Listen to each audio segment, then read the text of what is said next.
House of the Dead. My route of security through the hospital brought me to an encounter with a doctor who died of suicide some years ago. The person wrote, quote, "I used to be a security guard at a hospital. One night, while doing my rounds, I went into the surgery wing and was walking down a hallway when I see a doctor. I said, 'Hey doc, what's up?' and kept going. I found it odd he didn't reply. He kept studying the whiteboard. I get back to my desk at the security office.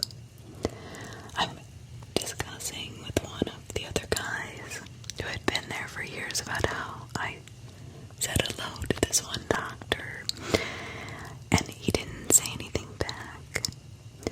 I asked him if it was the a-hole doctor they told me to watch out for. I guess there's always one, right? The other coworker looked at me and said, "Where exactly did you see this doctor?" I said, "The surgery ward." He gave me a smirk I will never really forget. He explained the surgery ward closes at 9 o'clock, many hours prior to my encounter. Or many hours, did I say years? Many hours prior to my encounter.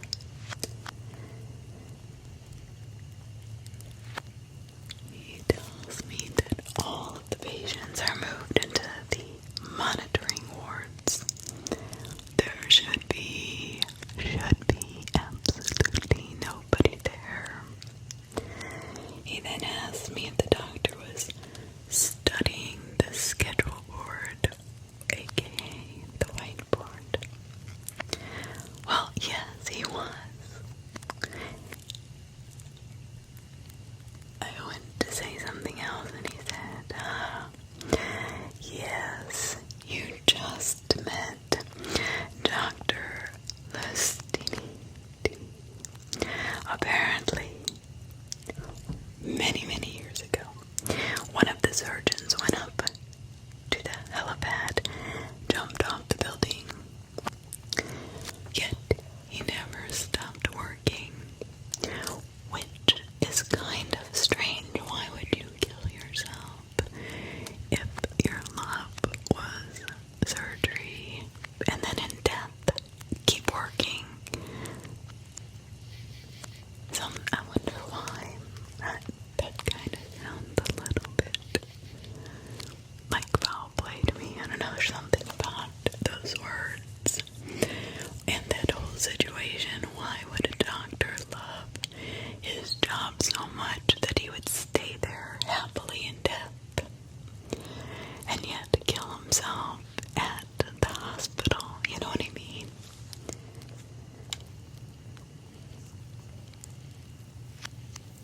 That actually doesn't make a lot of sense if he was trying to get away from his life. Because if it was an issue at home, then I don't know if you know many surgeons. They're home very rarely. My uncle was one, and he was almost never there during the holidays or at home at all, really. He was always on call, and he worked way into his 80s, so that tells me that, no, something is not right.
should have been changed.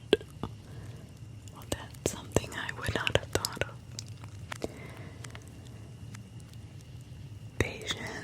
An older patient, small and large intestines cut open to examine, having a really strange, bizarre odor. A living homeless man on the subway, smelling worse than a dead person found in the river for over 4 weeks.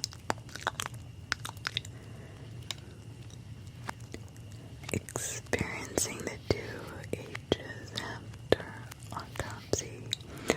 Hungry and horny. It's actually true from most people's accounts. Now that is something I would not have thought of either. I would have thought it was actually opposite, but I guess if working with the dead does not affect you, then just like anybody else, when I guess even better when you come home from your job, typically you're stressed. Maybe not horny, but definitely hungry. Or maybe not, maybe you're overstressed and don't eat. That's interesting. That is probably the most information I've ever found, strange information I've ever found out about a mortician's job. Oh, yes. And most medical examiners, yeah, they use garden loppers to cut your rib cage. Then chest bone. Using a bone saw machine can actually spread hepatitis as it kicks up microscopic blood particles. The badass ones use a number 10 blade only. Wow. Well, that just made my chest feel heavy. I don't know about you, but ouch. I can just hear that sound, when you're cutting a turkey and you're using scissors. Oh. Alright. The other things I probably missed or think were just normal.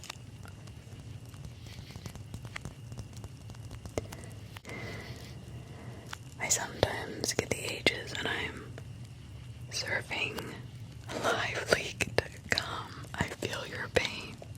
Okay. This makes me wonder. I've never really considered this before. Maybe with the way I handle stress and things I consider to be grotesque, I might actually be suited for a job like this. For example, I have 0 sense of smell. Yes, this would be a perfect job for somebody without any smell.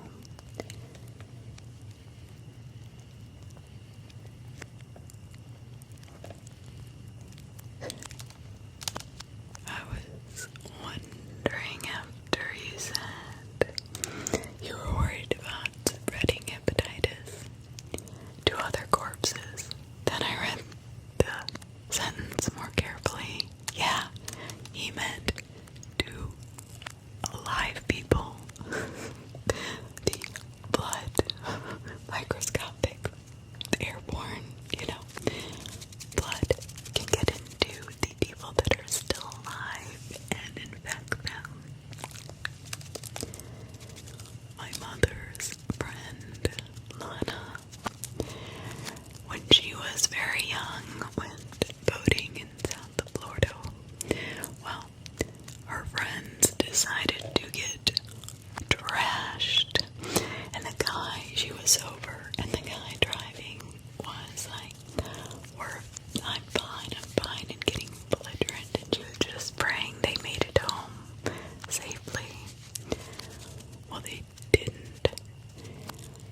They actually hit a dock going full speed in a pretty fast boat. She was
Some of them are just here for community service, though. And honestly, there's been many times that I've seen them on the slab a few months after I see them working as a volunteer. Wow, he says it's really hard to tell which ones are dead and which ones are alive. He says it's really bad. Now, I would not have even thought about that, to be honest with you.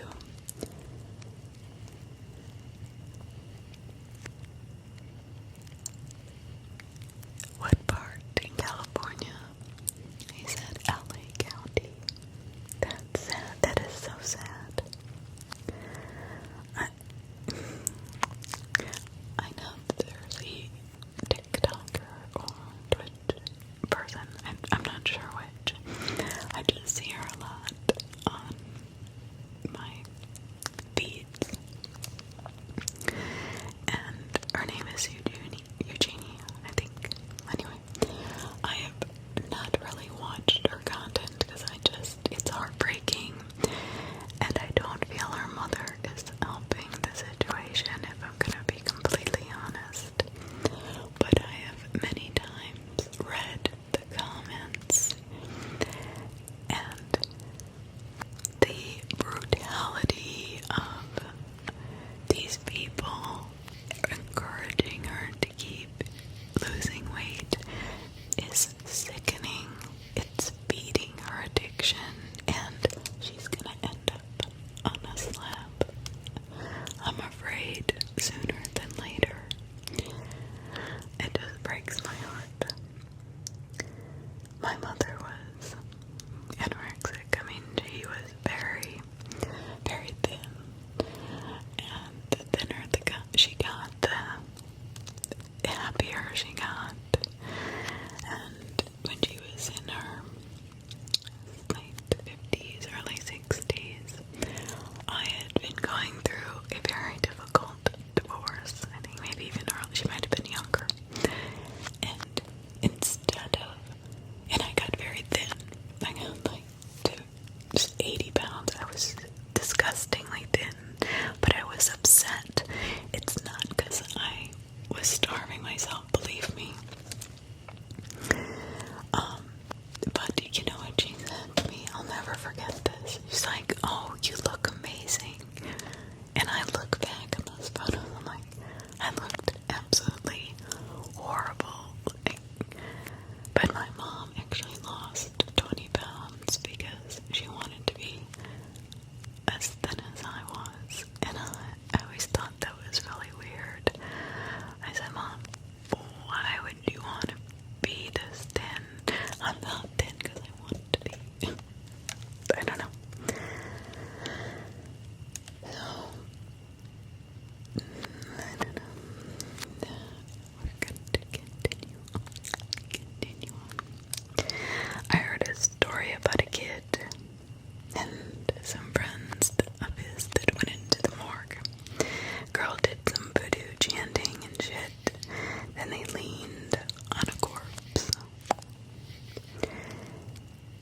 Well, the wind from the corpse's lungs escaped over their vocal cords, followed by a kid shitting his pants and another puking all over the body. Awesome. Yeah, this story gets an Oscar. Yeah, I think any teenager would be shitting himself. I'm sorry. Like any job, one quickly gets used to it. But on a rare occasion, a body will moan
hospital morgues only get the freshest corpses, still warm.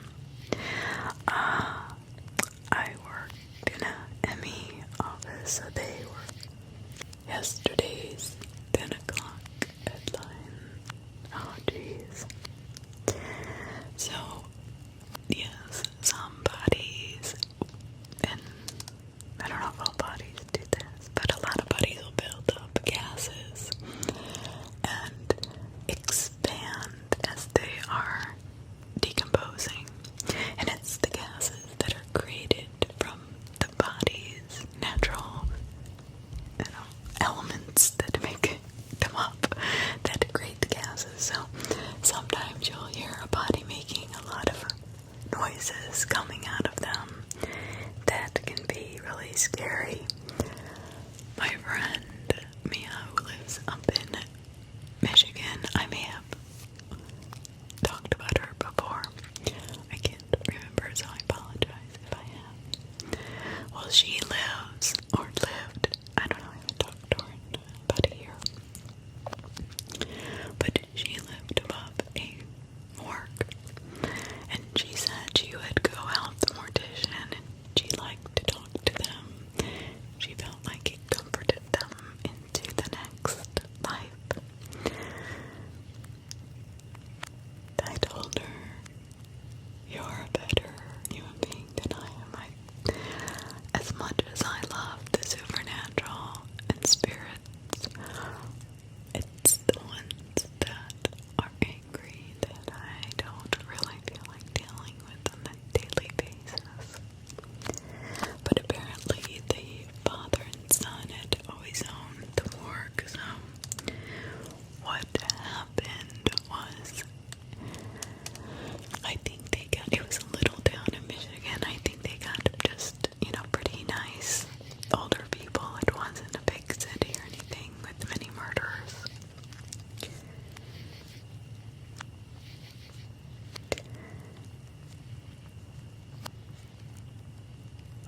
Handling the dead, inanimate bodies is likely much more mundane than you realize.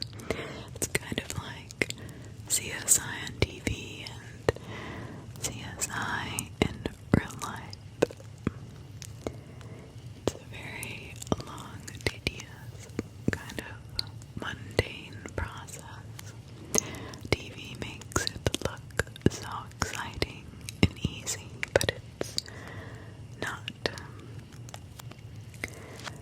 My dad worked for morgue. He's got 3 truly creepy stories that I have recalled throughout the years. They were holding a casket down in the basement for a family who was waiting for someone to come home from overseas to have a funeral. No one told my dad. Apparently all the caskets down there were for show, so he thought it was supposed to be opened, and opened it to find that there was a body in it. As soon as he touched the hair, it got covered in some hair, as soon as it touched the air, it got covered in some hair-like stuff. That's weird. That's really strange. But does anybody, maybe it was a mortician on here, know what that would be from? It was storming outside, and he was trying to move a body from one table to the next. The power goes out in the middle of him moving the body. Holy crap. So what happens, he bumps into another table,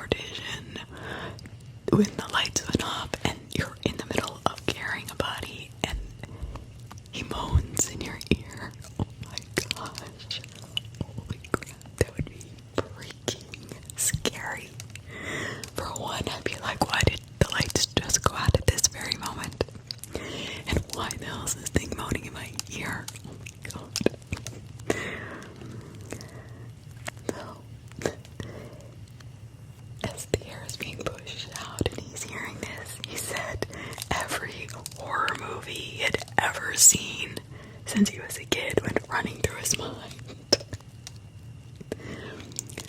But he didn't drop the body. But he did almost shit himself. I think I would have. The last story my dad had gifted me with is truly the most disturbing in my book. They got a call that said there was a bad smell coming from some neighbor's house. It was a dead guy underneath a trailer.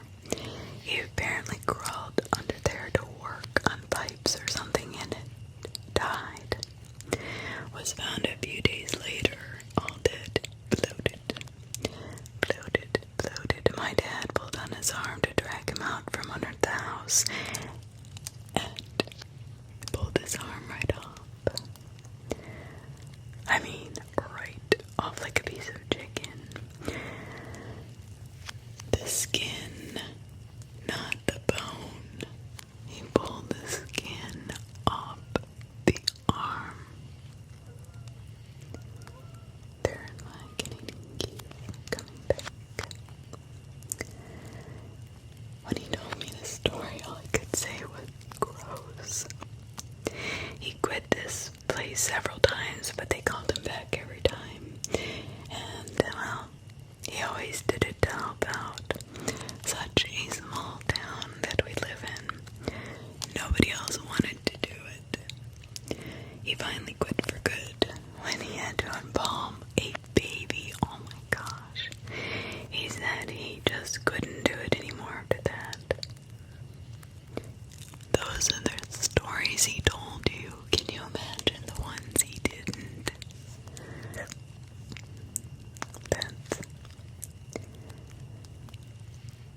That's crazy.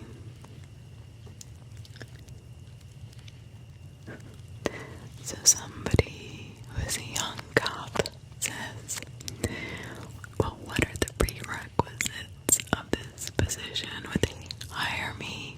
I'm a young cop. Well, there's quite a bit of education that does go behind this, so let's not get too excited there. You know what I'm talking about. You gotta do it for the right reasons. You gotta do it because you want to help the families find out what happened. You want to make the dead respectful. You don't want to. I mean, if it's possible, some bodies are just beyond repair, and that's fine, but I give a lot of credit to morticians and the makeup artists who come in and do a beautiful job restoring the body to make it look like the loved ones remember, so they can mourn their loss. I think that's what bothered me about my mom's funeral, is that my dad did not want to embalm her, which I'll never know why, but it also made it so he couldn't even see her to say goodbye. I don't know. I'm the kid. I don't have any say in that. So,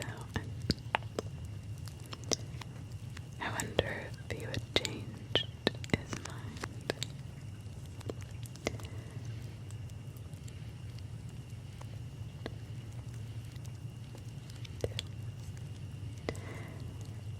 I have seen many dead bodies, but never worked in a morgue. So, I was a mortician. And, of course, we have to deal with a lot of dead bodies from motor vehicle accidents. I was x-raying the body, and I found a tube of lipstick in her brain. She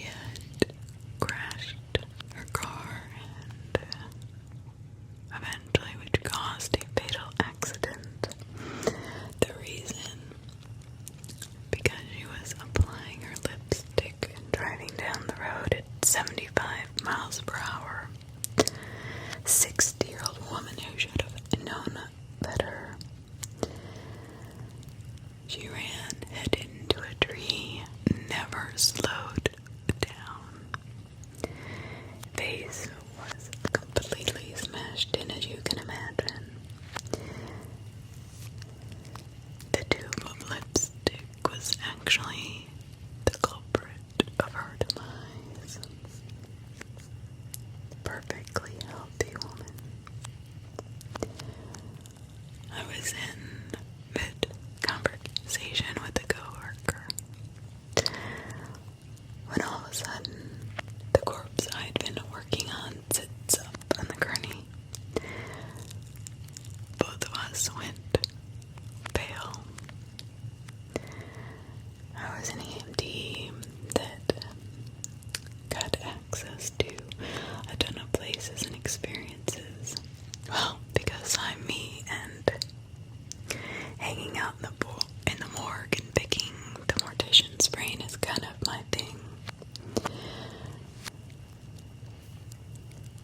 So I work at Martin Luther Hospital in California. I do had a corpse sit up mid-conversation. I went pale. The mortician laughed at me, shrugged his shoulders and said, "Yeah, first time's kind of freaky, but they do it all the time." But I thought I was gonna pass out right there. So this one, well, it still gives me the chills today. There are just some things that are so unbelievable, and this is one of them. On a pathology rotation at the county medical examiner's office, while I was in medical school, we had to go on some site visits. We got called to a house that had been reported to have a horrible smell that's usually where it starts to become very apparent there's something wrong. The police had found the owner that had died a few weeks prior in the middle of the summer. Oh my goodness. This person was a hoarder. The house was full of old cans of cat food, bodies of deceased cats that got lost in the mounds of shit. Newspapers going back decades lined the walls of the house. VHS porn tapes all over the place. We did the autopsy that afternoon in a special containment room. Why? Well, the body was filled to the brim with all manners of insect life. Maggots, beetles, flies, roaches, you name it, it was in there. Oh my god, I would have freaked out. I do not do well when it's roaches or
I have been with family members as they have passed and witnessed breathing and limbs moving, so I know that it can happen, but there was no explanation as I had released all the gases.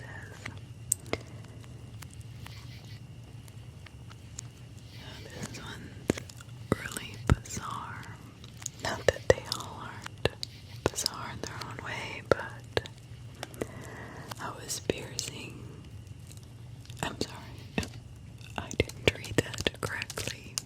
I was piecing a guy back together after he committed suicide by a gunshot to the face.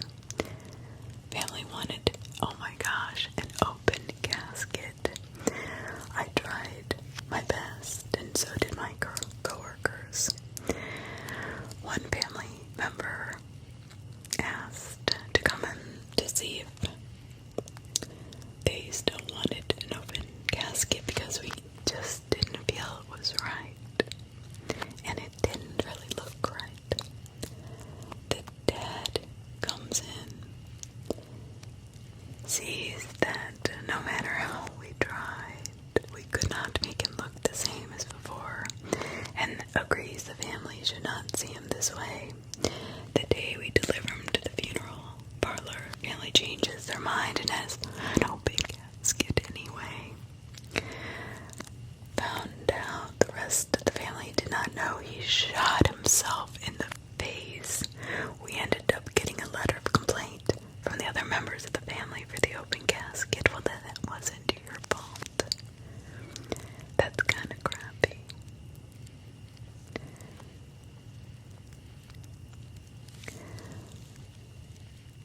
So, I'm not a mortician.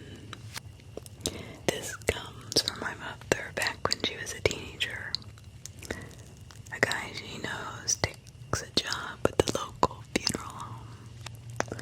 He works the graveyard shift. All was well for the first few months. The guy is creeped out of work a lot, but, he is working with dead bodies. Claims that the building is haunted. Earlier in the evening, they got a call from the hospital saying they had a lady ready for pickup. Alright, he goes about his work as he brought as his coworker goes to pick up the lady from the hospital, leaving this guy alone with the dead lady. The guy, I guess, was freaking out, says he has a bad feeling. Okay, hold on. Cancel that. I'm gonna reread that. I don't like glasses on. Jodi, you should remember your glasses. Okay. Starting over. My mother told me this story when she was a teenager. A guy she knew took a job at the local funeral home. He worked the graveyard shift. All was great for the first few months. Yeah, he's weirded out often because, well, he claims the funeral home or the hospital is haunted. Actually, the building, which was connected to the funeral home and the morgue, which is kind of a strange setup, but this was quite a while ago.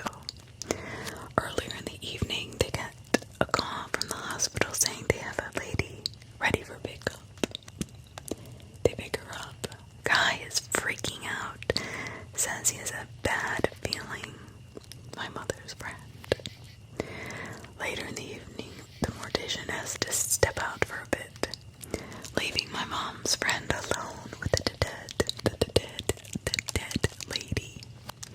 He goes about his work, kind of still freaking out about this woman. Suddenly hears this low, soft moan. He swears it's just his mind playing tricks on him. He continues his job. He hears it again, a little louder, pastime. It is late, he's alone. He is just hearing things, he tells himself. Probably the pipe settling. The plumbing is old after all. Short time passes and it is louder. At this point he is sure he is not just imagining things. He knows he heard the dead lady moan. His first thought was the mortician was messing with him, as he has been shaken all evening and this asshole is pranking him. He marches over. Very funny, you dick. Yanks back the sheet covering the dead lady, expecting to find the mortician somewhere around her. Oh my god. The dead lady grabs the guy's wrists. Her eyes fling open. I guess she was alive. He lets out a scream and bolts for the door. Doesn't even remember he drove there. Runs home in terror. Yeah, she wasn't dead. Hospital got it wrong. 1950s medicine. She had been in a coma for some time, but they were sure she had passed on earlier that morning. But she hadn't. She woke up in the funeral home. Yes, she did. And scared the ever-loving hell out of my mom's friend, the assistant. Needless to say, he quit the next day, and he never set foot in there or any other morgue ever again.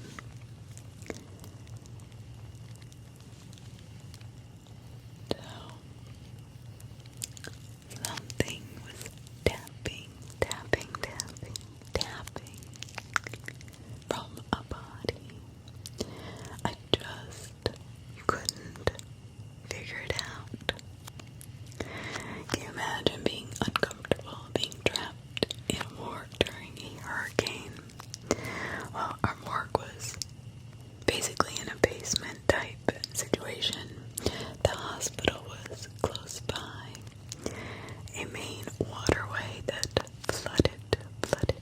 I had to move all the bodies to the highest cabinets, pray the generators would keep everyone cold. Was standing on my desk for 2 hours when someone finally came for me. Bizarre, would be drowned guy who was DOA, and once looked up in the cabinet, a tapping noise started coming from him. It was a crab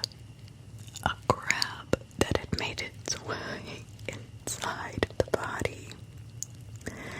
He made himself at home, and when it got cold, he wanted out. That's creepy.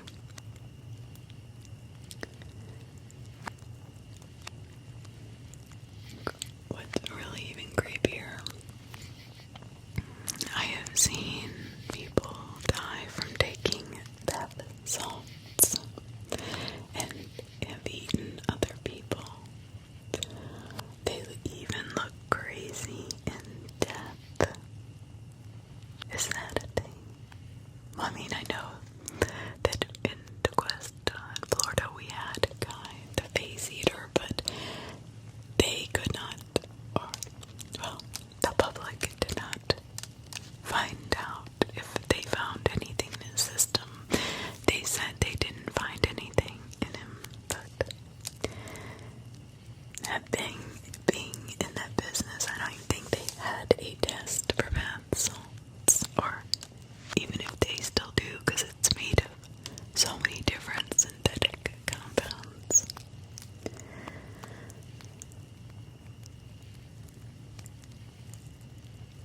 After this story, I'm going to tell one of my own very creepy dead person stories.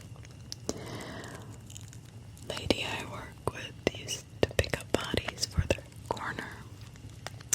One time they had to collect a woman that was lying in a very hot attic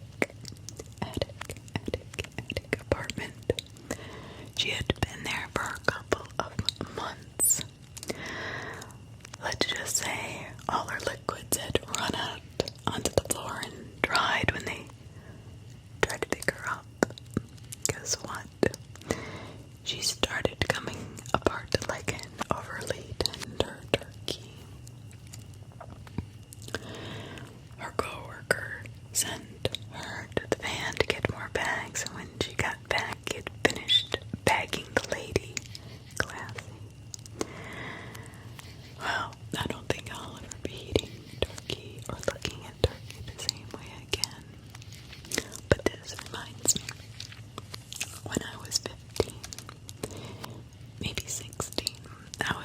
my friend's house, and there was a ton of people at the end of her street.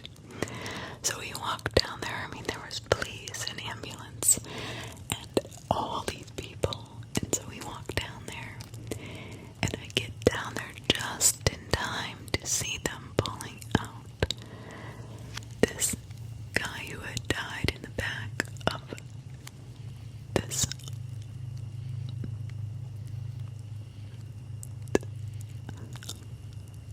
motor, like,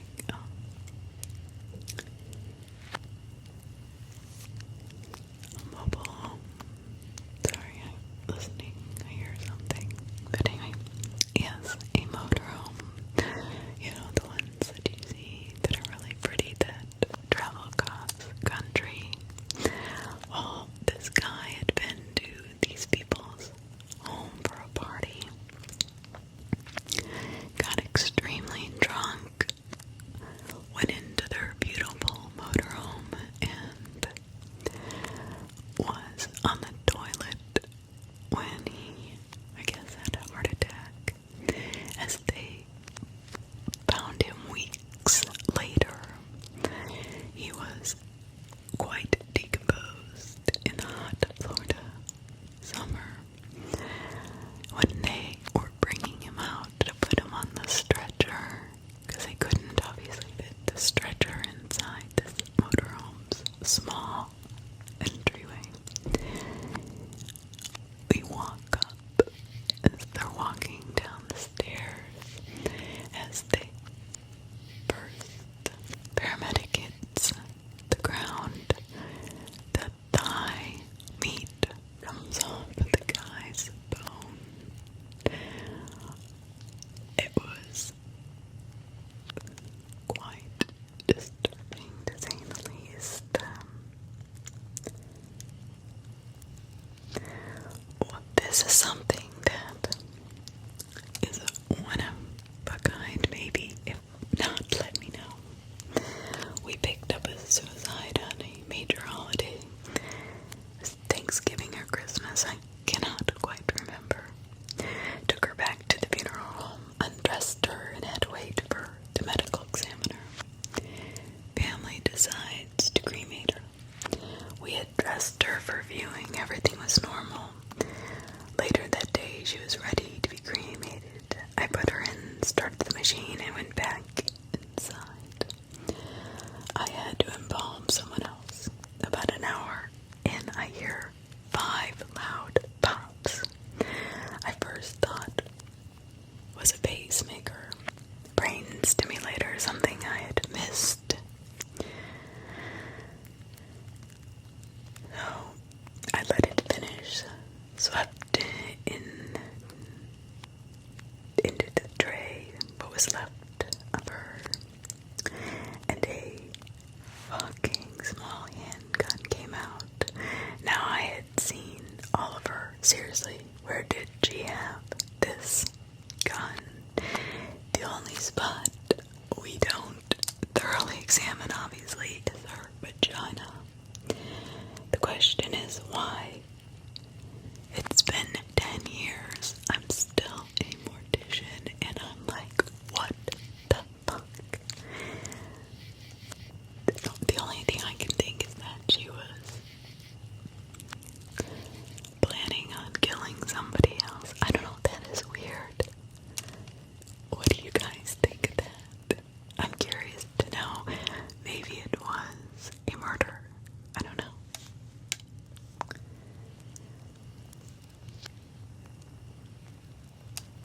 I worked in forensics. My specialty is etymology. I extract insects from decomposing bodies, estimate the time of death, or supplement existing evidence. It's as grotesque an occupation as you can imagine, I promise you. The most odious cadaver was the partial skeletal remains of an 8-month pregnant woman who gave life to a plethora of maggots, botflies, and moth larvae. They were consuming her hair hair like some monstrous funeral shroud. The tiny bones of the baby were disintegrating under the unrelenting feasting of ham beetles, as its flesh was too dry for maggots to find any interest in. They preferred the soft flesh of the mother's face and breast.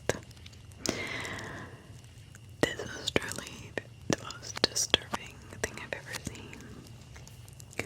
Observing the corpse or exposed womb appeared to be giving birth. Many adult beetles were scuttling over her pubic bone and into the cradle of her pelvis. She was supine, her limbs were splayed in distress, but unfortunately her expression was indiscernible due to the divots of botflies imbued in the flesh of her cheeks. Then I began my extraction. It was a drug-induced suicide which encapsulated the tranquility of her and her child's death. Oh, that's terrible. That is really shocking that an 8-month-old pregnant woman would kill herself. I have a hard time believing that. I mean, unless, I don't know, I really have a hard time believing that. I would have to really investigate that with the family on how she was, because that sounds kind of suspicious to me. I mean, if she had been a regular drug user and she overdosed, okay, but a suicide, that sounds more like a murder. Do you know, there are a few times in a woman's life that they run a higher risk of being murdered by their husband or lover, and one of those times is when they are pregnant.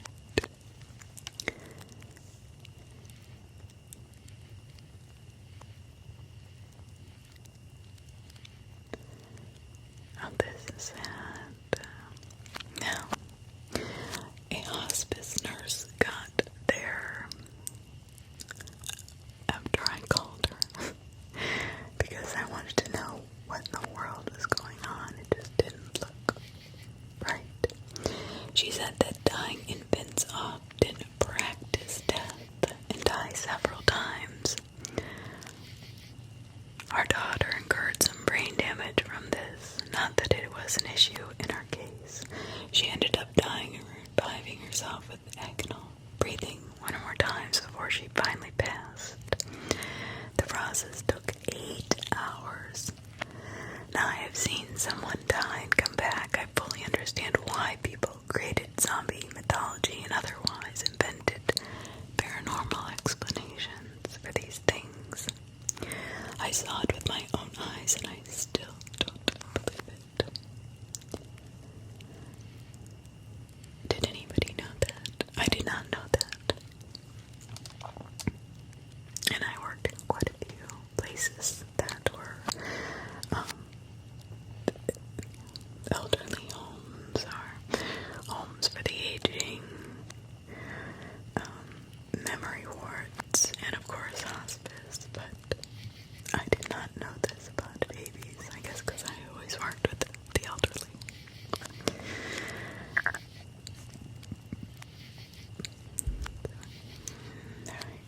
I heard on the news a friend from my youth had been killed. Tore me up. For him and his family. He never could escape his demons, even in our youth. They troubled him. It led him down some very dark paths. I came into work a few nights later, and there he was, face completely bashed in by a rock. This was not the first time someone I knew ended up in our morgue, but certainly the saddest. I wonder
his interviews was an ancient, retired mortician who told him a rather interesting story.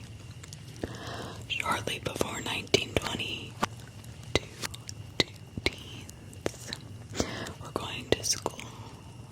Actually, a school dance in a blizzard. The carriage they had got taken in got stranded, and the boy left to go get help. The girl unfortunately froze to death in the carriage in an upright-seated position. Apparently, the mortician had to sit her in a rocking chair in front of the fire to thaw her out before he could go about his usual business. Can you imagine? What if it started rocking back and forth just from the natural movement that the body would make as it thawed out?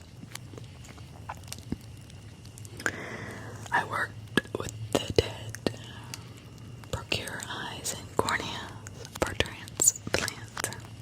While I was working on one guy, the medical examiner brought in another guy whose cats had eaten his face clean off the bone. Just his face, nothing else. It was sort of decaying, but still somewhat normal-looking dude with a bright, Halloween-looking skull, picked clean. Lots of murder victims, gunshots, car accidents, even one train accident. A guy who hanged himself in front of his kids with a dog leash. Now that is selfish. It's like my parents' next door neighbor had shot himself in front of his poor boys. Why would you do that? It's one thing to take your life, but to do it in front of your children is horrific. That's just crazy. So, the dog leash was still in the bag with his body. A high-caliber, self-inflicted gunshot wound to the face, no less. Teeth and jaw and bits everywhere. A bunch of gauze stuffed into the remaining hole. Let's not forget the guy in the decomposition room who was just a pile of bones, hair, and leathery tissue with, well, let's just say he was paired with buckets of goo. Hey, it's at least never a dull moment, right? You gotta like the unexpected and the grotesque to be a mortician or a transplant extractor or whatever he is. That would be crazy. Nothing worse than a dead ass. I don't even know what this means. My best friend works in the death business. Well, she tells me all types of, lovely stories, let's say, about her job and the recovery she has done, but my favorite involves a gurney and some stairs. To set the scene, a family called in. Their mother had passed in her apartment. Third story. Oh, great. Narrow halls. No elevator. Oh, God. That was going to be a fun one. My friend goes to pick up the body to take back to the funeral home with an assistant. Oh my God, that's it. 2 people to track it. They don't even know how big this body is. Oh, okay. So they get there and lift this woman who's close to 400 pounds. They eventually get her on the gurney and begin their journey down to the van. Now, the whole time, the family is there, pretty much in hysterics and crowded around them as they make their way to the stairs. Oh my gosh, really? With the family watching, they make it about halfway down the first flight of stairs when the body starts to slide off was no way to reposition, so my friend who was at the foot of the gurney is now about ass level to the freshly deceased. Trying to make the best of the situation, they continue the wear down and try not to shift the body anymore. The thing about dead bodies is that, well, like we've said prior in this video, that gas starts to emit from the body as we decay, or we decompose, however you want to put it. Potatoes, right? Well, you know where my story's going, right? The body started letting out farts straight into my friend's face. God bless her. Oh my gosh, this poor woman. Every step down they take, this poor girl has to keep a straight face while getting crop dusted by a dead lady with her whole family watching. Oh my god.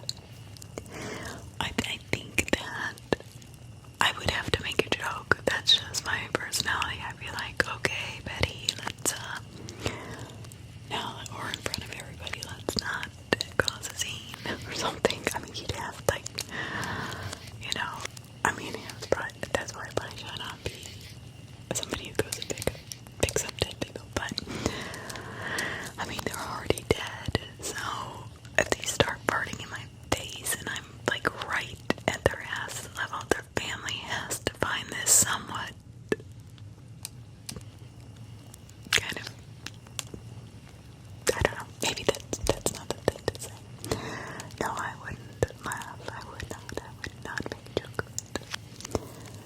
That's my own insecurity, because I'd be so embarrassed. But I would probably look at my partner and think, this is not happening to me. I wouldn't laugh. I probably would get sick. I don't know. The somebodies, when you go pick them up, are actually just soup. No kidding. Yeah, my dad, he's a mortician. We actually lived above a funeral home, and my entire life had been just like the movie My Girl, if you've ever seen it. He's been a mortician for over 40 years and has tons of stories, and, well, living above a funeral home, so do I. But let me tell you the worst in my book. By far, the one that takes the cake, so to speak, is the guy who is human soup.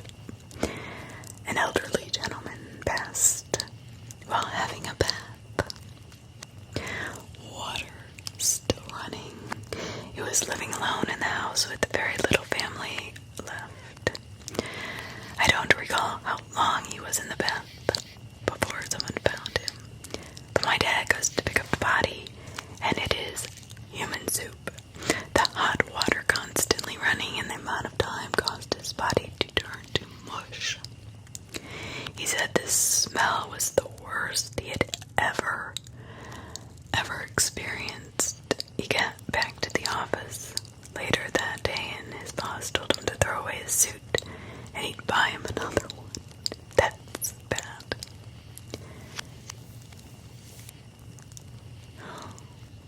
Okay, have you ever had a massage and they rub your forearm and they hit a tendon that makes your fingers move? I'm still working on my mortician's license. I'm not officially a funeral director or an embalmer yet, but I've been going to medical examiner's office to practice embalming with my school for several months now. The people we work on down there are not in very good shape. Yeah, they give us the bottom of the barrel. I don't know if it's for educational purposes or because they just feel that they can use us as students to get out of it. Well, Either way, it's a shit show sometimes, truly. They're usually dead at least a month before we get to see them. It's not a one artery low formaldehyde job. Each week we raise a minimum of 6 arteries, both carotid, both the femorals and both the axillaries. Plus the 2 radials if there's some trouble getting fluid distribution to the hands and forearms. I'm just gonna put this into perspective for you a little bit. A typical funeral home case would only need 1, maybe 2 arteries, depending on the embalmers for reference. Alright? There aren't a lot of creepy, per se, or bizarre cases that stick out in my mind, but uncomfortable things definitely come up. Now and again. Whenever there's a young person on the table, it's really sad because I think about my own mortality. Especially if they're about my age. The degree of composition can lead to a lot of difficult nights. The smell alone can make you sick.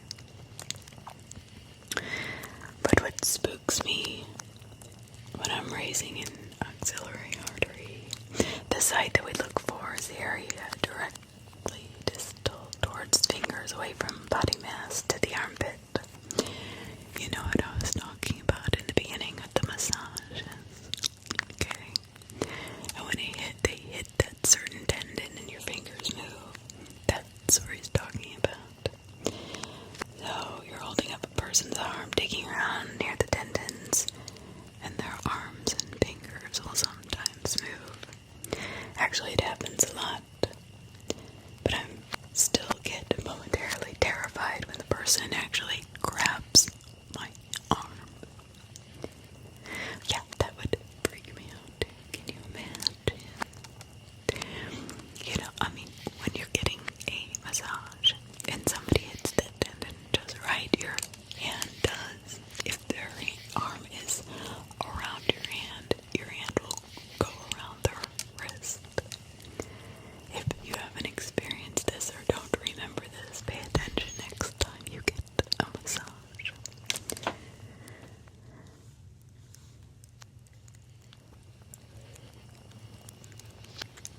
So my brother tells me a story of one of his friends who was a mortician's assistant. He had to work on a guy who had shot himself in the head with a shotgun. Well, he said the guy kind of looked like Sid from Ice Age. Oh, that's quite a picture. But that wasn't the bad part. The worst part is how he felt about the whole situation. He apparently was disconnected, not really registering that this body was once a living man and just something to clean up. My brother said he quit that night. You know, but that's really the only way you could really emotionally deal with it for a long period of time, I would think. You'd have to look at it like you were doing a service to a family. I mean, you wouldn't obviously want to be abusive to the body, obviously, but and maybe that's what he's talking about, but to kind of not see this person alive might be a good way to keep from having a mental breakdown. At least for me, that would be better. So imagine this. I guess let's go to the movie Fargo and he chops up a body. I was working in an autopsy lab as an assistant at the local medical examiner's office on graveyard shift. This usually meant I was working alone at night between 2 freezers stocked with various bits and remains of individuals that were once alive. Unless the doctor needed to a late-night autopsy for religious purposes, or an investigator or police officer needed to fingerprint a body, I was alone. We only got those whose cause of death that needed to be verified, and usually meant we got the interesting cases, if you know what I mean. But anyway, it was an interesting job. So ask away if you have any questions. The only thing that really, didn't sit well with me.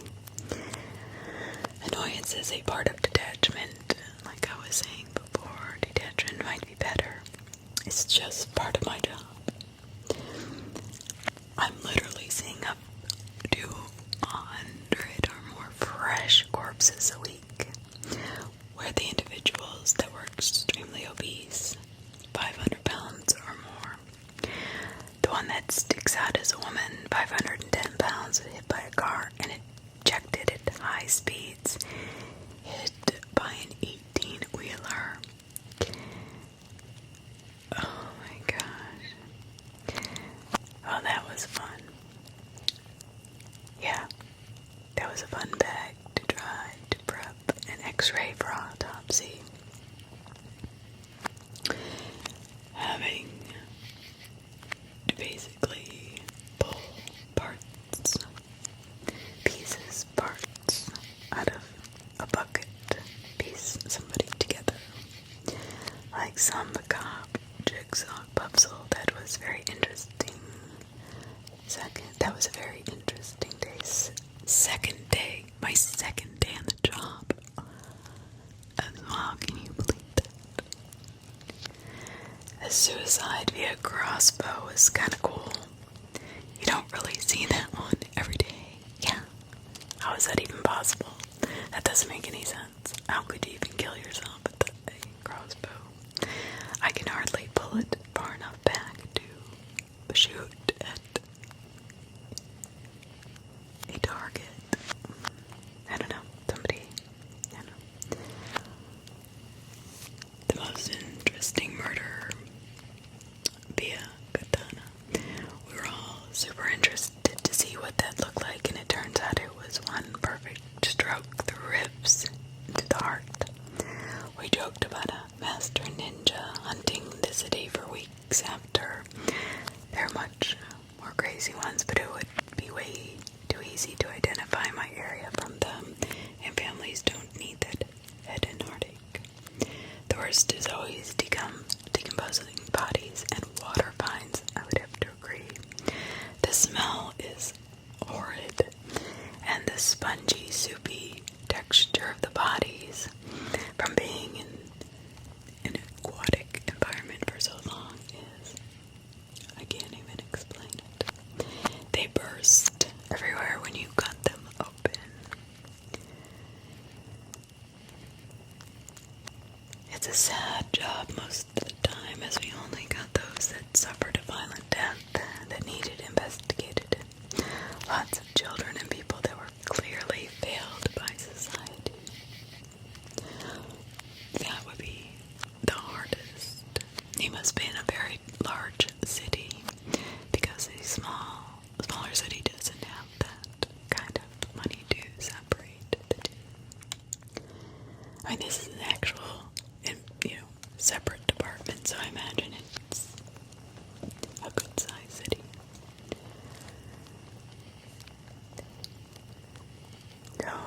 Obese people purge when they die and usually end up with a vomit all over their face from the weight on their gut. You get used to it, though. I ended up feeling resentful of some very overweight people because I know I will have to pick them up until they die. When they die, and there's a chance it'll throw up on my back out. That they will throw out my back. Oh, I see. Summertime equals maggots. Babies look like they're sleeping unless they've been murdered, which is quite peaceful. Coworker unknowingly picked up his own estranged son who had overdosed in a car.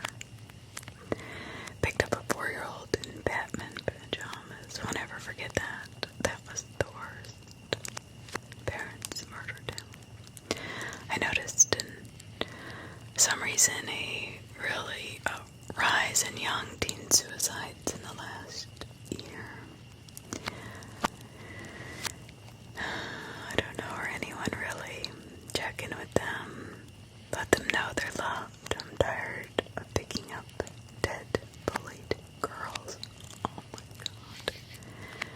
Now that is truly heartbreaking. That there are so many suicides because these young girls are bullied into killing themselves. That's so sad. That's heart-wrenching to me. They have their whole lives ahead of them.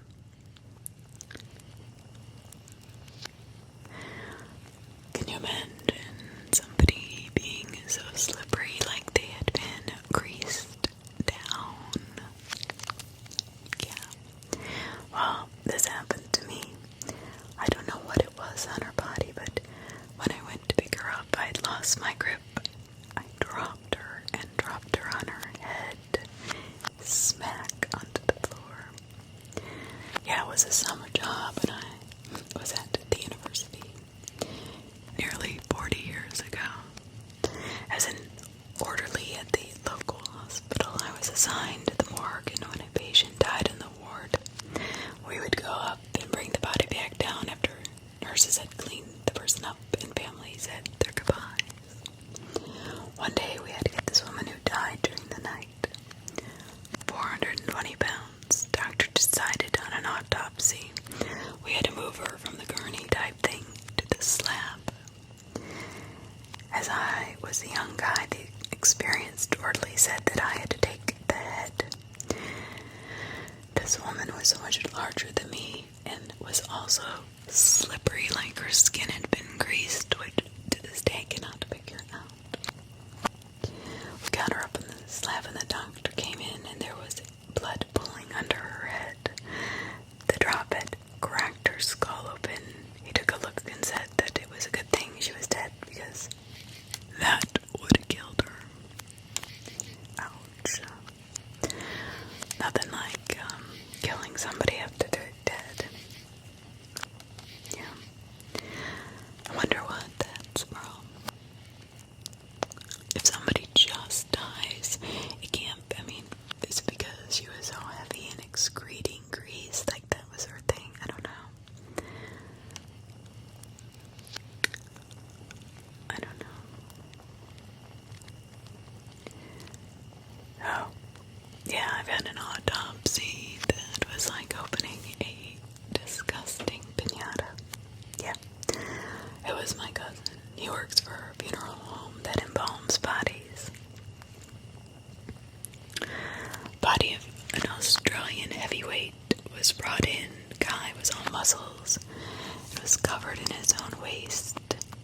He had to get the body, and they came to him. The body sat straight up, looked around, spoke gibberish, and fell on the floor. The saddest thing was that his wife put him in the cellar and chained him to the bed. They found him after there were so many complaints about the smell emanating from their house. So was this guy, still alive? I've never heard of anybody, sitting up and speaking, have you? He looked around. Maybe, he must have been still partly alive. Why would his wife chain him to the bed and put him in the cellar? That's terrible. A bloater, which was what we refer to them that bloat severely, was a body of a recent high school graduate. He was found in a shallow part of a river, very pale and full of water. His uncle killed him because the majority of his relatives were jealous that he got into a good college as a teacher's aide. Well, that's a reason to murder your own family. What the hell? That's terrible.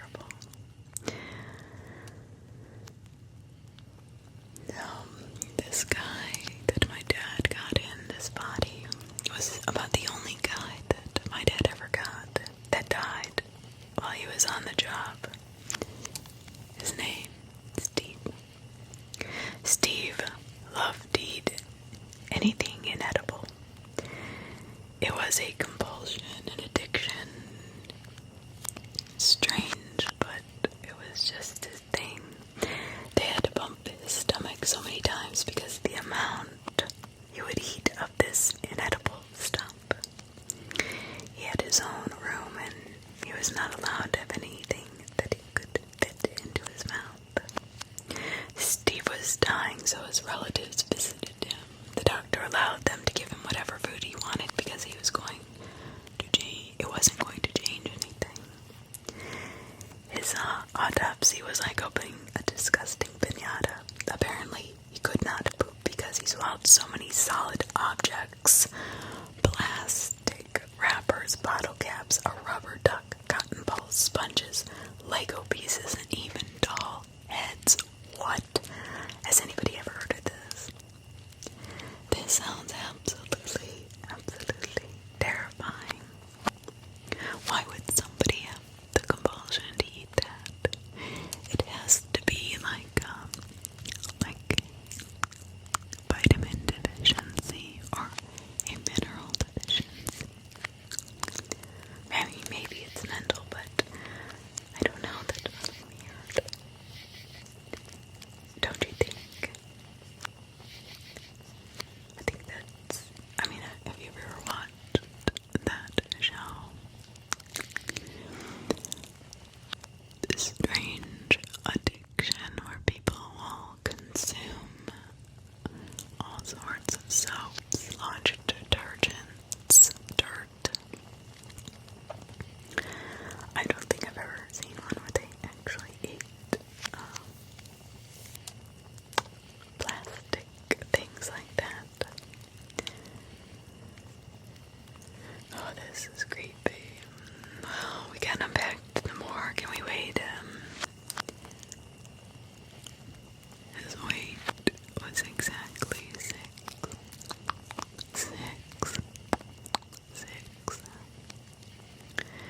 The guy was only 20 years old. Had no congenital illnesses. Which means this kid ate so much that he got too enormous to move by the time he was 18. Somehow someone was providing enough food for him to get over 600 pounds. Now that is wrong. That person should be convicted of child abuse. That's terrible. I wonder if they ever found out who was giving him all that food, because he couldn't move by the time he was 18, which means he was fed to the point of obesity by somebody.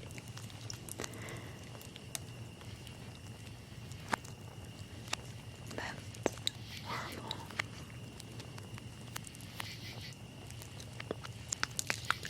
I worked in the army as a mortician. I saw a guy fresh in who was in a logging accident. The tree completely crushed. But what made it so creepy was how far the skin could stretch. His face stretched with his splatted skull, making it seem like a cartoon almost. The other was a infant, died from suffocation. I didn't know this, but all dead babies are treated immediately as homicides. Gave me chills and didn't want to go near the table. Made me so sad. Well, that's good. I'm glad that they're all treated like homicides, because babies, unless it's infant death syndrome, do not just up and die. They don't.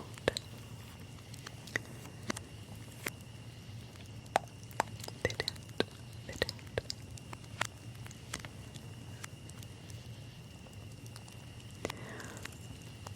So I'm a mortician.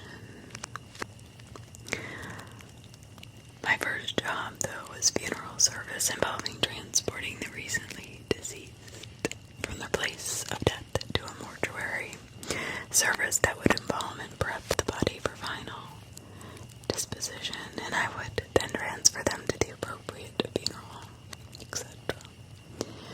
One thing that disturbed me was the way a fellow funeral professional treated the deceased in front of me. A woman who had recently died was embalmed and prepped for her family. She was ready for her final ride to the funeral home. I prepped the van and got to ensure I was near professional, prepared, and on time. I switched into my suit and dress shoes and checked my hair. Attempted to conceal the bags under my eyes and mentally prepare myself for the task at hand. I was greeted by this incredibly rude funeral director who chewed me out for calling him to confirm parking details. I was new. I wanted to make sure I wasn't going to be anybody's way. And to top it all up, I'm not from the area. He hated my guts instantly. I double-checked and verified the ID of the deceased before I unloaded the cot and rolled her down the ramp into the prep room of the funeral home. Of course, this awful man proceeds to roughly wheel in a dirty cot and tries to just rip the poor woman off my cot onto his. I asked him if he would like my help, and he yells at me and says, "No, get away." He's yelling at me he's yelling at the deceased through clenched teeth as her ribs are cracking as he rips her away. He's saying, "Come on, you fat bitch." Oh my god. I was absolutely horrified. Speechless by this guy's behavior.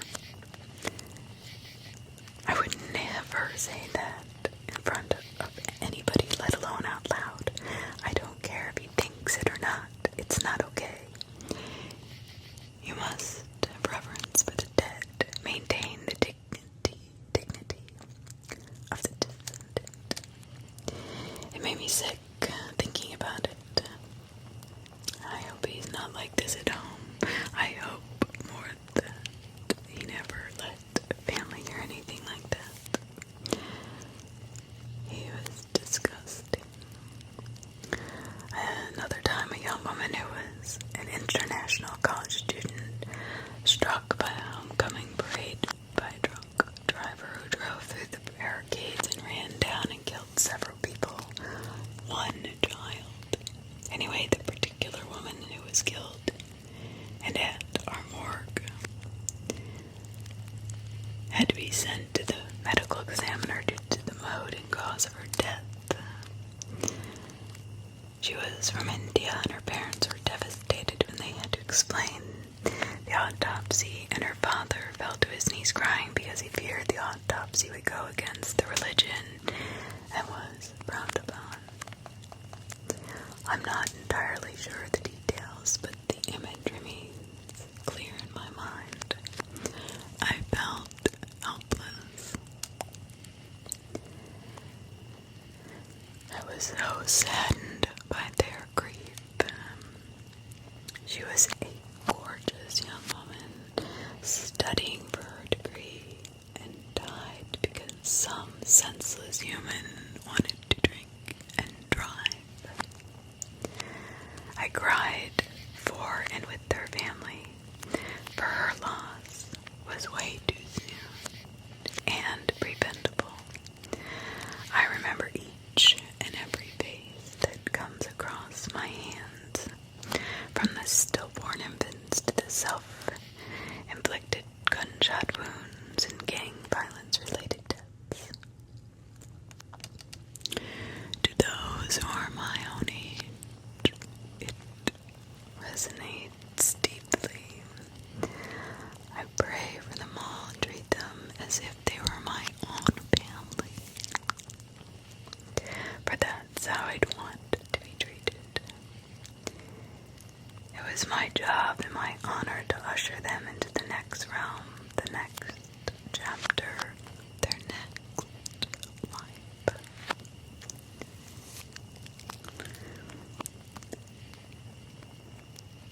So I don't work as a mortician, but I work part-time for a funeral home. 6 years actually as an usher, doorman, chauffeur, etc. I've seen a few things go on during my time. The most odd or creepy things happened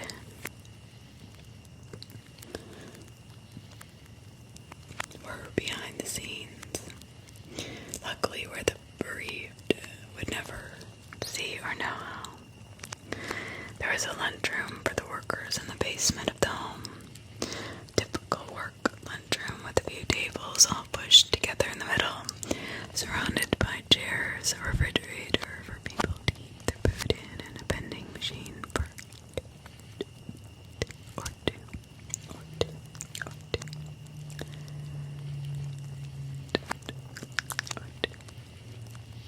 Nothing remarkable about it, but the room next door was the preparation room, where the deceased were made ready for viewing and visitation. It was here that the embalming took place, perfusing the blood with the preservatives, changing their clothes to what they'd be buried in, that sort of thing. The prep embalming room was kept cooler than the rest of the building to help preserve the bodies longer. And there was always a unique smell to both the bodies and the preservatives. But I promise you one thing, when you smell it once, you never forget it. Except, here's the thing, most of the time the bodies were prepped and went on as usual. One day there was a problem with the plumbing in the prep room. I forget what it was, but they had to call somebody in to repair some of the old copper pipes, the sinks where the bodies were washed, where the embalmer washed him or herself up afterwards. The repairs involved some soldering of the new pipes, routine stuff, except that the torch the plumber used for the soldering, ended up setting the insulation on fire between the walls. The walls were insulated because the prep room had to be kept so cold and nobody wanted to shiver while eating their lunch. The fire was starting to get out of hand before people grabbed fire extinguishers to put it out. Damage had been done. Much of the wooden wainscoting of the wall on the lunchroom side had to be pulled off at the insulation and made sure the fire was out, as did whatever the wall was made of from the other side. This building was over 100 years old. 100 years old.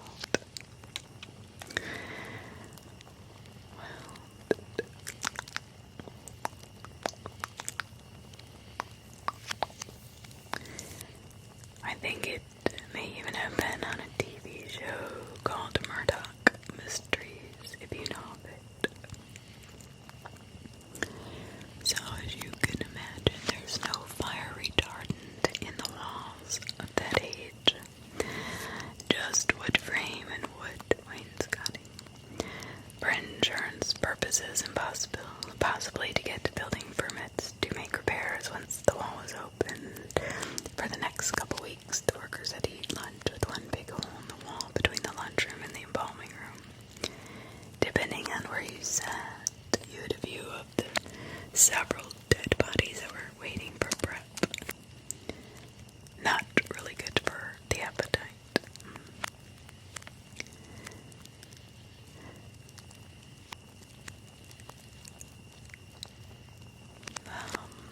One other creepy thing, I guess, that happened. We'd gotten a new employee in the hostess department. deceased always came in through the back door off the parking lot. From there, the gurneys were rolled down a narrow hallway to an elevator that took them downstairs to the prep room. The elevator was across the hall, down a few feet from the lunch room. There was always the hallway where the new caskets, coffins were delivered. Hallway was fine for 2 people to pass. Kind of a tight squeeze when the coffins or caskets were brought in. Most of the time, you just wait while the casket was wheeled past. Then we'd go on our way. The new employee didn't seem to be aware of this, though, as she must have been in a great hurry to get to the other end of the hallway. She went in and tried to squeeze past the casket that was sitting there, waiting for its turn on the elevator. The problem was that there was a snag of some sort in the casket. It strikes me as very unusual for there to have been a splinter in the polished wood, so perhaps it was a metal fastener. Whatever it was, the back of her uniform jacket got caught on it, and she couldn't get past it because it was the back of her jacket. She also couldn't turn around to see what it was. She was screaming. Obviously, she didn't know what it was. Every employee in the place learned that she had a phobia about dead bodies. Why would she be working in a morgue then? Having such a huge fear of dead bodies, I don't understand why she applied to work in a morgue. Yeah, sure, the hostesses usually spend their time around the kitchen and the reception rooms upstairs, but you'd think that at least once in a while they'd expect to be elsewhere on the premises, and probably one time near a dead body. It's a good thing she wasn't there when there was a hole in the wall to the embalming room. Next week I found out that her employment was of a very short tenure. That's incredible.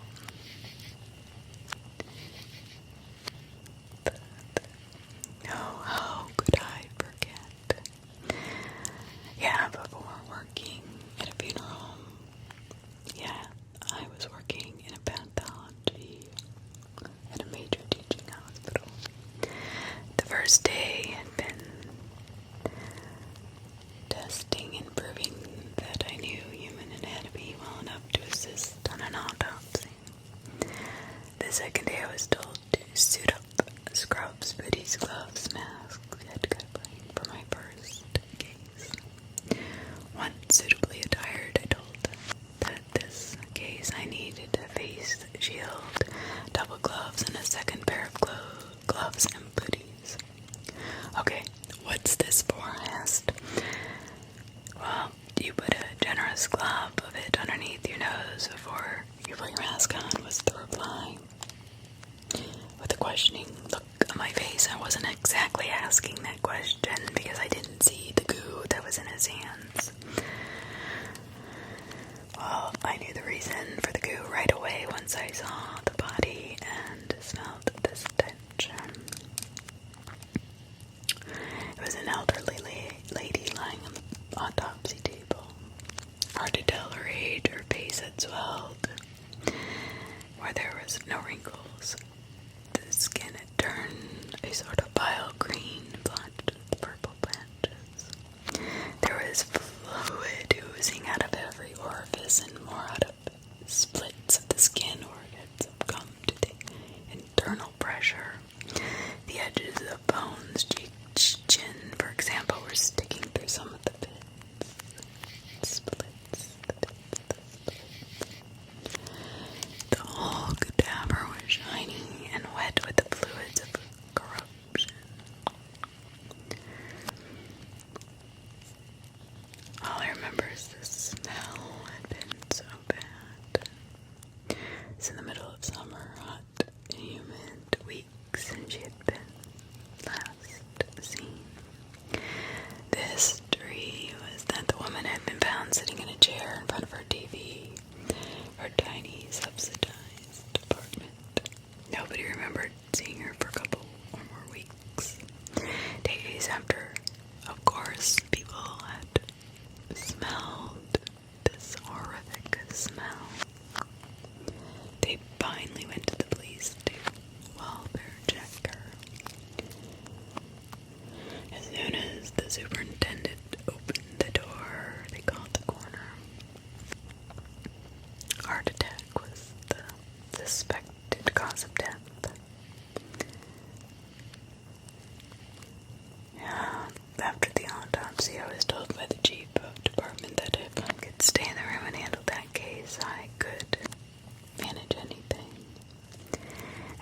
this day, that's probably the worst thing I've ever seen.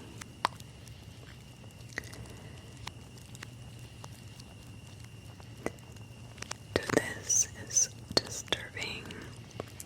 I'm just gonna throw in a warning. You can skip to about a minute, because this is about a child and it's pretty bad. A little Korean girl, 7 or 8, had been abducted, tortured with burned cigarettes, and strangled.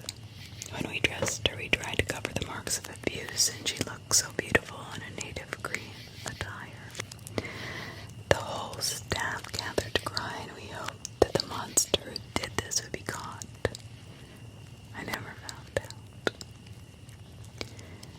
But as a forensic mortician or somebody that works on suspicious deaths, you would be surprised on how few cases are actually solved.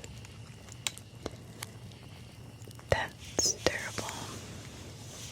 It really is. I mean, oh my gosh. My husband, his nephew, was killed in an industrial accident in which a compressed gas line ruptured. At the funeral home, the director called my husband aside. He told him that after the autopsy, the coroner had removed all the internal organs in the brain, leaving a shell of a body to be buried. There was no way there would be an open viewing. He said he had never been in a situation where he had seen such mutilation done by a coroner and thought someone in the family should know.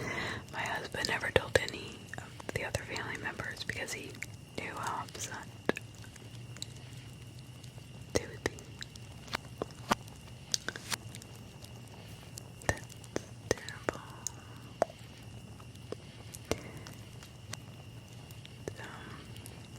I guess that they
eyes and mind start playing tricks on you, and you start imagining you're seeing movements out of the corner of your eye, or maybe you really are.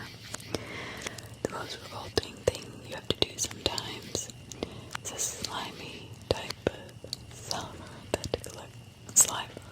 that collects in the mouth, which you have to remove. We just use paper towels, but getting it out is quite a job. Also, sewing a mouth closed.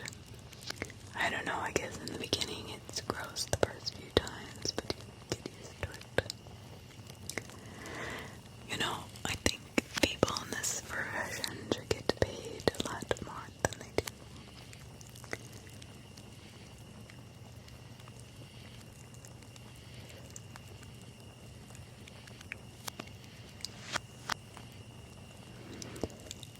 When cleaning a body after they've suffered kidney failure or multiple organ failure,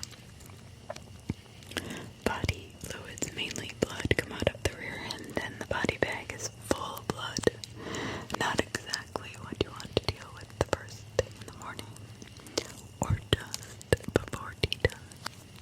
Yeah, I don't think so.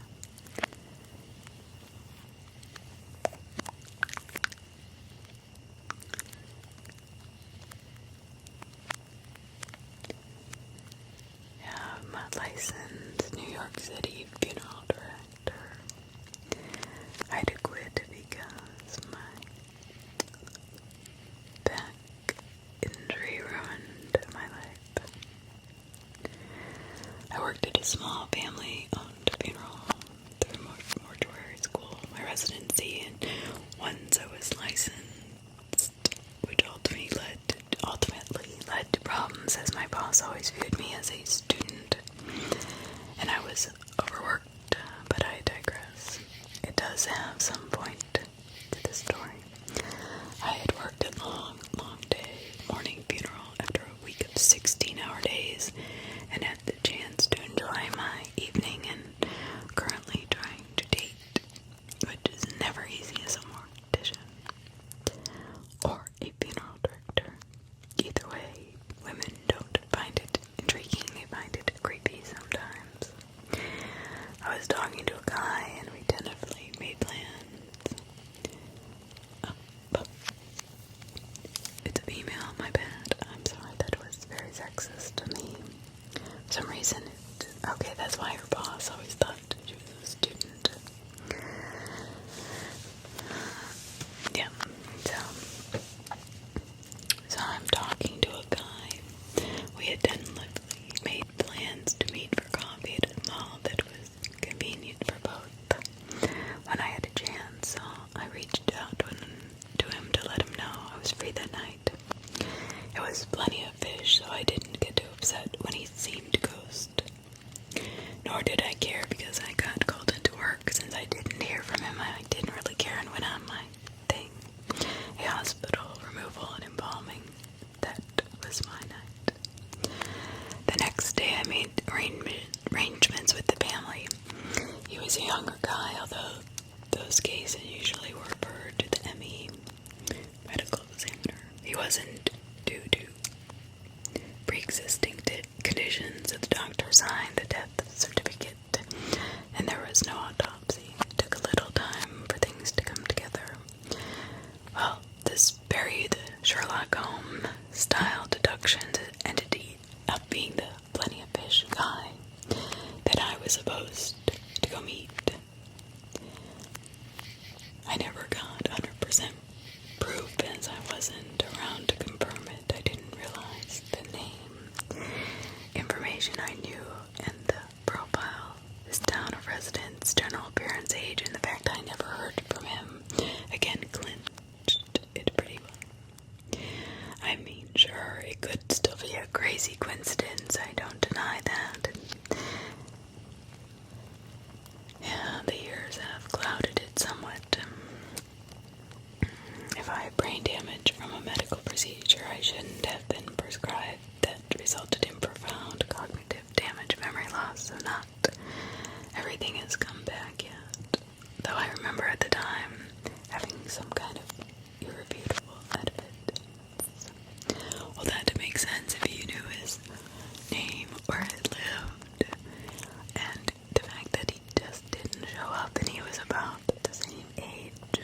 was that night, then yeah, probably the same guy. So how about the people in forensics? What are they about, right? Because that's kind of a different gig. Forensics is more about, the CSI kind of thing. Well, one of the creepiest cases I ever worked pertained to a young 17-year-old who was killed in a car crash. I cleared the scene and prepared to notify the family. Hitting 2:30 a.m., the victim was a young, beautiful blonde girl whom we identified by her driver's license. The car was in her name. As I knocked on her parents' home, I had a uniformed deputy with me. A lady cautiously answered the door, then allowed us to come inside. I calmly cleared my throat and told her that an accident had occurred and that the vehicle was registered to her daughter. I'm sorry to inform you that your daughter was killed. Although we believe this is her, we need a positive identification. The mother gasped and said, "No way," and I showed her the driver's license and registration. Mom kept denying it was not her daughter that had been killed, and this must be a joke. All of a sudden, the young girl walks into the living room and asks what's going on. The girl was identical to our victim. She could have passed as an identical twin. And then, eventually, it turned out her daughter had lent a classmate her ID and car. I had to now notify the real mother. That is not only creepy, but, I mean, can you imagine telling somebody that their daughter had died and the mother knows their daughter's in bed, sleeping, or in the other room? And then, oh my gosh, and then she lends her car to her friend with her ID. I wonder if she'd have any legal repercussions if the other girl didn't have a license. I don't know. So, I wonder if morticians believe in ghosts. I often think about that at night. If they see ghosts, I don't know. My wife, well, she was an embalmer. Occasionally a spirit would make itself known. Once while applying makeup to an elderly grandmother, she was about to apply natural tone lipstick when she felt a light tapping on her shoulder. Excuse me, I would like red lipstick, please, she heard. Well, red was inappropriate for the occasion, so she said no. Tap, tap, tap. I want red lipstick, please. Look, no, I can't. The tapping is now hard. Tap, tap, tap. God damn it, I want red lipstick. No, you're going to look like a whore at your own funeral. She turned around to see her supervisor staring at her with crossed arms. Suddenly, a tube of lipstick popped out of the makeup case and rolled across the table. Open it, he said. It was the most bright red shade of lipstick in the case. Grandma got her final wish. I've heard similar stories from our bombers about spirits complaining about makeup, but it usually was conservative women complaining that the makeup made them look like a slut, not the other way around. And men being confused why they needed makeup at all.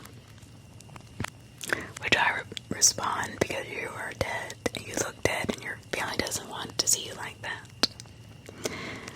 They're funny stories, not all of them like that. Some are actually pretty scary or sad.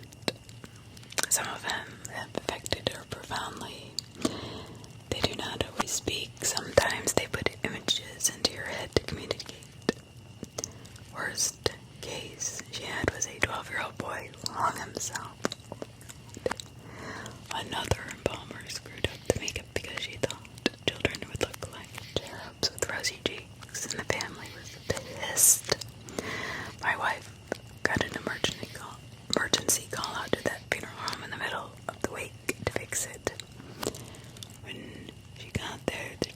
was in a $200 cardboard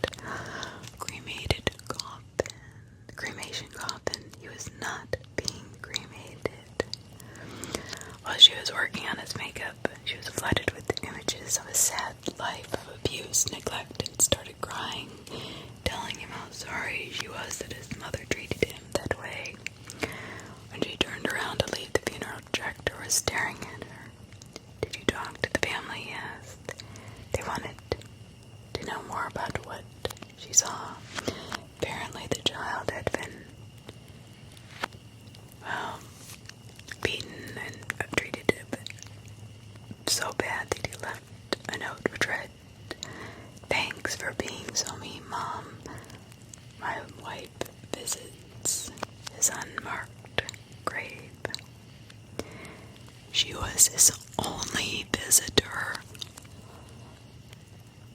What the hell? She just recently published her memoirs under the title Queen, her first name being Queenister. That's pretty cool. You know, you'd have to either be super compassionate or you'd have to be super cold to do that job.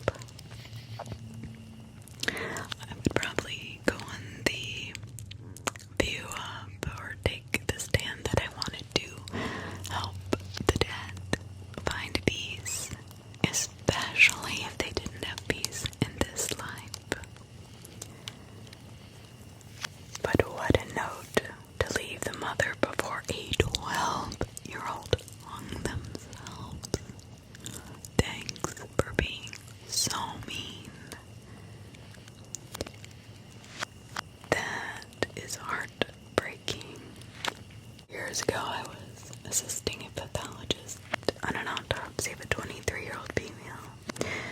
She had been admitted to the hospital with sepsis, high fever, anemia, extreme weight loss, nausea, vomiting, and abdominal pain. She was immediately treated for most of these symptoms, including a blood transfusion. However, she passed away before a definitive diagnosis could be made. Her family requested an autopsy. Upon opening her stomach, the pathologist found a huge, solid, rock-hard hairball. It weighed 2.6 pounds and measured approximately 6 by 4 inches. It was also the exact shape of her stomach. I was shocked because that was the last